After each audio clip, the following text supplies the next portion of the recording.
प्रिय छात्रों, पिछले क्लास में मैं आपको रिप्रोडक्शन के बारे में पढ़ा रहा था। तो 3 तरीके एसेक्सुअल रिप्रोडक्शन का मैंने आपको बताया था। फ्रैगमेंटेशन, फिशन और बडिंग।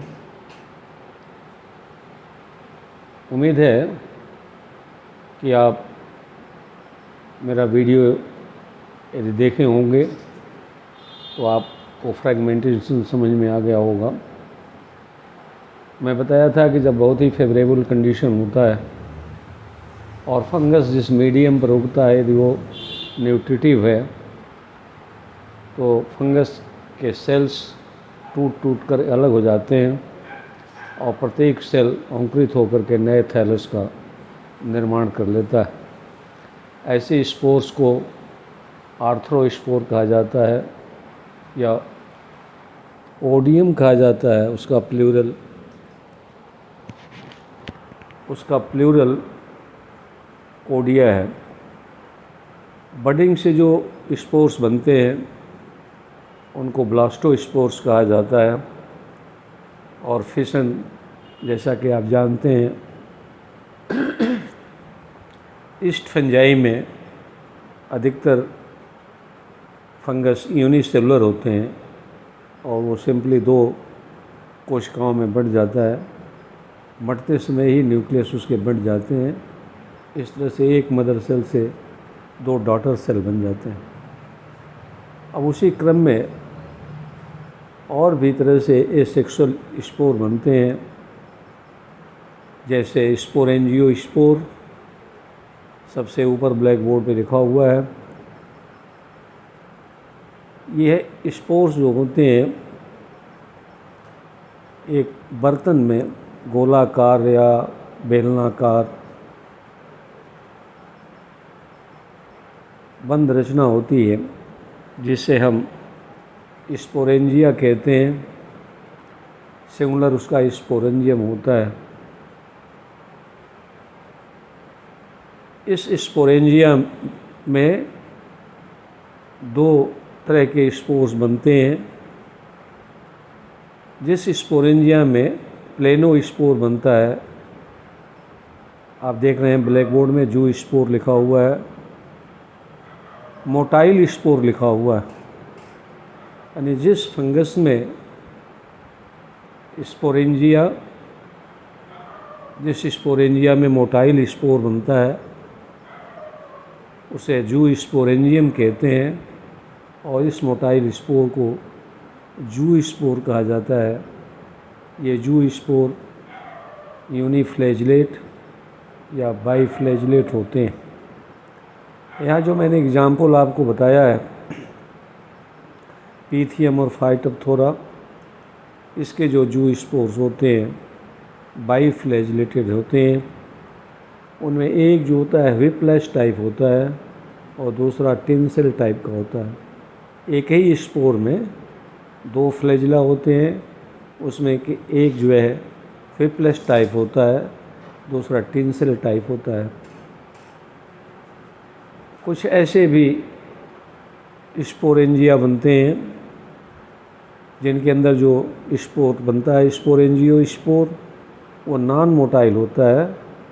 आप देखिए ब्लैक बोर्ड पर बी जहाँ लिखा हुआ है वहाँ मैंने लिखा है नॉन मोटाइल। ए प्लेनोस्पोर म्यूकर और राइजोपस में दिखाई पड़ते हैं। इनमें कोई फ्लैजिला नहीं होता है। ये भी स्पोरेंजियोस्पोर होते हैं लेकिन ये नॉन मोटाइल होते हैं। तो इनके स्पोरेंजिया को हम जू स्पोरेंजिया नहीं कहेंगे, केवल स्पोरेंजिया करके काम चला लेंगे या केवल इसे स्पोरेंजिया कहेंगे। जिस हाइफा पर फंगस के जिस हाइफा पर माइसीलियम पर ये स्पोरेंजिया बनते हैं उस हाइफा को स्पोरेंजियोफोर कहते हैं। जैसे नीचे लिखा हुआ है sporangia is known as the structure that bear sporangia is known as sporangiophore, यानी जिस हाइफल ब्रांच पर स्पोरेंजिया बनता है उसे हम स्पोरेंजियोफोर कहते हैं। नेक्स्ट जो एसेक्सुअल स्पोर होता है वो होता है कोनिडियोस्पोर, कोनिडियम, प्लूरल इसका कोनिडिया है।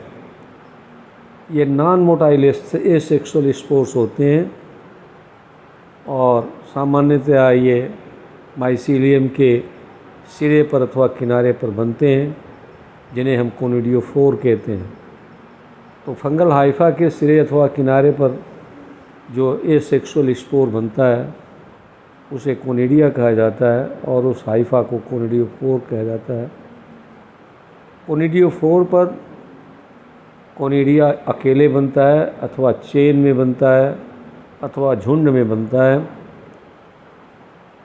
ये जो कोनिडिया होते हैं एक कोशिकीय भी होते हैं, जैसे पेनिसिलियम में माइक्रोकोनिडिया, फ्यूजेरियम में माइक्रोकोनिडिया होता है, कोलिटोट्राइकम इसमें भी कोनिडिया होता है, वो एक कोशिकीय होता है, यूनिसेलुलर होता है।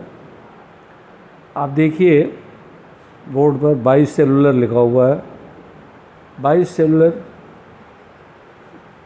जो स्पोरेंजियोकोनिडिया होता है वो दो कोशिकाओं का होता है, जिसका एग्जाम्पल है डिप्लोडिया, लैशोप्लाडिया। बहुत से कोनिडिया मल्टी सेलुलर भी होते हैं, बहुत सी कोशिकाएं होती हैं उनमें। इसको पेस्टिलोप्सिस कहते हैं। इसका कोनिडिया, सर्कोस्पोरा एक फंगस है, इसका कोनिडिया मल्टी सेलुलर होता है। ये कोनिडिया जो बनते हैं चाहे वो यूनिसेलुलर हों या बाइसेलुलर हों या मल्टी सेलुलर हों, ये सामान्यतया आगे चल कर के आपको मैं बताऊंगा कि एस्कोमाइकोटिना, ये थोड़ी स्पेलिंग गलत हो गई है, यदि आपको ब्लैक बोर्ड पर दिखाई पड़ रहा है तो मैं स्पेलिंग बोल रहा हूँ, ASCOMYCOTINA हो गया, TINA। तो एस्कोमाइकोटिना के मेंबर्स में, बेसिडियोमाइकोटिना के मेंबर्स में और ड्यूट्रोमाइकोटिना के मेंबर्स में ये जो कोनिडिया होते हैं वो यूनिसेलुलर, बाइसेलुलर और मल्टी सेलुलर होते हैं। एक और एसेक्सुअल स्पोर होता है छात्रों, आप विशेष ध्यान दीजिए। ऊपर मैं बताया था आपको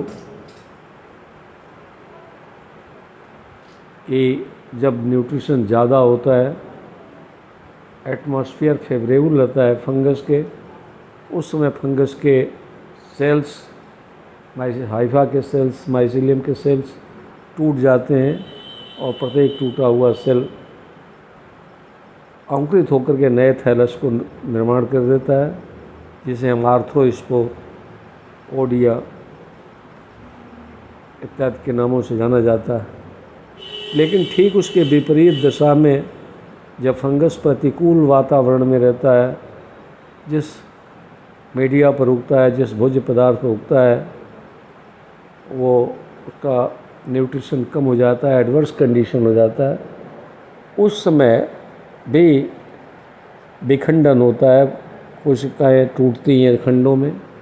लेकिन ये कोशिकाएं टूटने से पहले अपने चारों तरफ मोटी दीवार बना लेती हैं, उसके बाद टूटती हैं। तो ऐसे एसेक्सुअल स्पोर को क्लेमाइडोस्पोर कहा जाता है और ये एक तरह से विपरीत परिस्थितियों में उत्पन्न होता है और ये रेस्टिंग स्पोर कहते हैं, यानी तुरंत ये अंकुरित नहीं होता है, विपरीत परिस्थितियों में वैसे ही पड़ा रहता है। और जब फेवरेबल कंडीशन आता है इनके लिए तो ये अंकुरित होकर के नए थैलस का निर्माण करते हैं। ये थिक वॉल्ड होते हैं। ये माइसीलियम पर टर्मिनल भी बनते हैं इंटरल कैरी सेगमेंट पर भी बन जाते हैं, इनकी दीवार मोटी हो जाती है। क्लेमाइडोस्पोर की दीवार रंगहीन भी होती है, जिसे हम हाइलाइन कहते हैं, अथवा पिगमेंटेड होता है, रंगीन होती हैं। इसमें डार्क मेलानिन पिगमेंट होता है। आप जानते हैं कि डार्कनेस मनुष्य के शरीर में भी मेलानिन की वजह से ही होता है। इसका एग्जाम्पल है म्यूकर, रेशियोमेसिस और सैप्रोलेजीनिया, प्रोटोमाइसिस, फ्यूजेरियम। ये फंगस हैं जो क्लेमाइडोस्पोर विपरीत परिस्थितियों में रहते हैं, और फंगस एडवर्स कंडीशन में जीवित रहता है। फिर फेवरेबल कंडीशन में आने पर पुनः इनका थैलस बनता है और उस पर विभिन्न तरह से ये स्पोर्स बनाते हैं। छात्रों, पिछले वीक क्लासेस में मैंने आपको रिप्रोडक्शन का प्रकार बताया हूँ। संभवतः आपको याद भी होगा, नहीं तो हमारे पुराने वीडियोस आप देख लेंगे तो आपको पता लग जाएगा कि रिप्रोडक्शन 2 प्रकार का होता है। तो अभी तक तो मैं आपको एसेक्सुअल रिप्रोडक्शन पढ़ा रहा था। अब मैं आपको इस समय sexual reproduction in fungi, fungus में सेक्सुअल रिप्रोडक्शन कैसे होता है, ये मैं बताने जा रहा हूँ। रिप्रोडक्शन कैसे होता है, इसके बताने से पहले इसको बताने से पहले मैं आपको बताऊंगा कि सेक्सुअल रिप्रोडक्शन कहते किसे हैं। The reproduction resulting from fusion of 2 compatible gametes is called sexual reproduction. यहाँ आपको ध्यान देने की बात यह है, मैंने कहा the reproduction resulting from fusion of 2 compatible gametes। तो पहले तो आपको जानना होगा कि गैमीट किसे कहते हैं। The cell having haplide number of nuclei and takes part in sexual reproduction is called gamete। जो गैमीट होते हैं उसमें हैप्लॉइड क्रोमोसोम नंबर होता है, और वो जब सेक्सुअल रिप्रोडक्शन में भाग लेते हैं तो वो गैमीट ही कहे जाते हैं। तो और एक ध्यान देना है आपको कि व्हाट इज़ कॉम्पैटिबल। गैमीट जो होता है जब कॉम्पैटिबल होगा तभी एक गैमीट दूसरे गैमीट से फ्यूज़ होगा। तो जैसा कि आप बड़े जानवरों में आप देखें तो एक ही स्पीसीज़ में तो मैटिंग हो जाती है और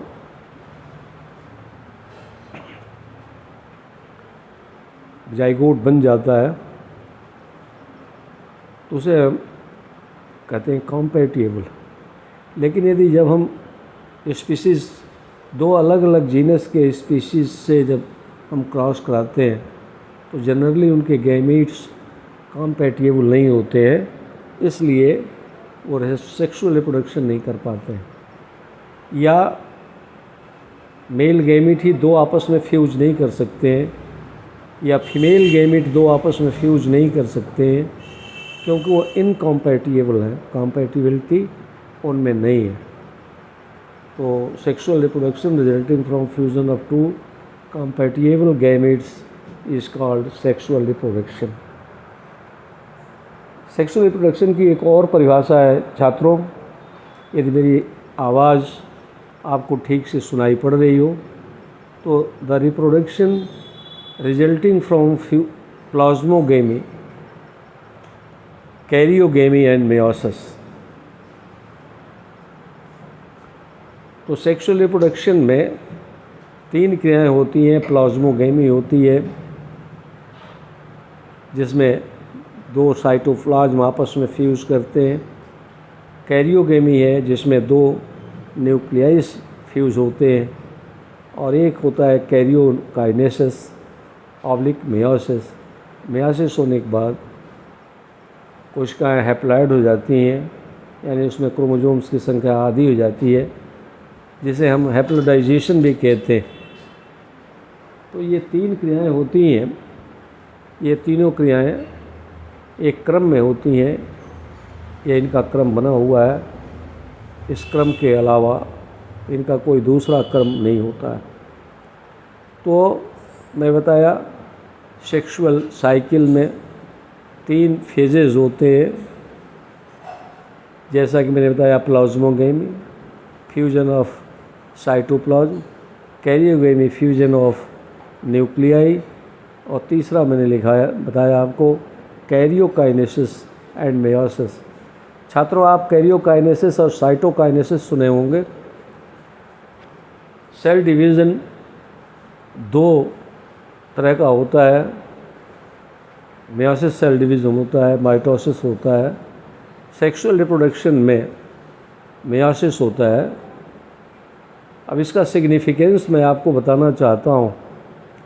यदि सेक्सुअल रिप्रोडक्शन के समय मेयोसिस न हो और डिप्लॉयड सेल यदि गैमीट का काम करेंगे तो हर पीढ़ी में नंबर ऑफ़ क्रोमोसोम्स बढ़ जाएंगे, और जब नंबर ऑफ़ क्रोमोसोम्स हो जाएंगे तो जीव का जो यह कैरेक्टर है कि वो अपने जैसा जीव पैदा करता है, वो नहीं कर पाएगा। इसलिए जब मेयोसिस होती है तो मेल और फीमेल दोनों में होती है। आधे क्रोमोसोम नंबर मेल से आते हैं, आधे फीमेल से आते हैं, और जब उनमें फर्टिलाइजेशन होता है तो वो डिप्लॉयड ज़ाइगोट बनता है। फिर उसमें माइटोटिक डिवीज़न होकर नंबर ऑफ़ सेल्स बढ़ते हैं और एक नए बॉडी का निर्माण होता है। अब मैं सेक्सुअल रिप्रोडक्शन में प्लाज्मोगेमी से ही शुरू होती है। तो मैंने पहला जो तरीका लिखा है ब्लैक बोर्ड पर, उसमें मैंने लिखा है प्लेनोगैमेटिक कॉपुलेशन। बहुत सारे फंगस जो गैमीट बनाते हैं, उनके गैमीट जो होते हैं प्लेनोगैमीट होते हैं, यानी चलते फिरते होते हैं, उनमें मूवमेंट होता है। तो ऐसे गैमीट जो चल फिर पाते हैं, मूव कर लेते हैं लिक्विड में, उनको हम प्लेनोगैमेट कहते हैं। और इस तरह के गैमीट जब आपस में फ्यूज़ करते हैं तो उनको हम प्लेनोगैमेटिक कॉपुलेशन कहते हैं। और ये प्लेनोगैमेटिक कॉपुलेशन तीन तरह का होता है। छात्रों देखो, ब्लैक बोर्ड पर आपको दिखाई पड़ रहा होगा आइसोगेमी। आइसोगेमी तो जो मेल और फीमेल गैमीट्स होते हैं, दोनों बिल्कुल एक मॉर्फोलॉजी, शेप और साइज़ के होते हैं। उसमें एक मेल गैमीट होता है, एक फीमेल गैमीट होता है। ये मूवमेंट होता है इसमें।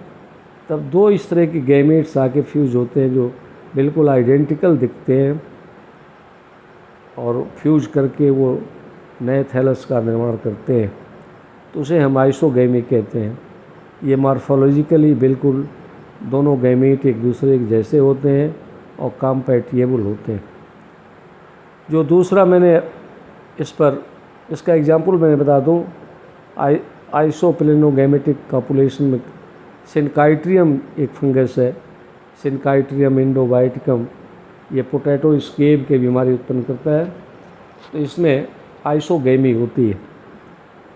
दूसरा जो गैमी होती है, गैमी मतलब शादी होता है, दो ऐसे गैमीट मिलते हैं जो एन आइसोगेमी, यानी दोनों तो मोटाइल होते हैं, चलने फिरने वाले होते हैं, लेकिन एन आइसोगेमी यानी इनका शेप और साइज़ एक नहीं होता है, अलग अलग होता है। अब इसमें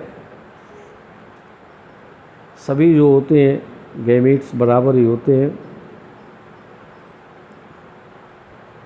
अब मैं आपको एक और प्लेनोगैमेटिक कॉपुलेशन बताने जा रहा हूँ, हेट्रोगैमी, हेट्रोप्लेनोगैमेटिक कॉपुलेशन।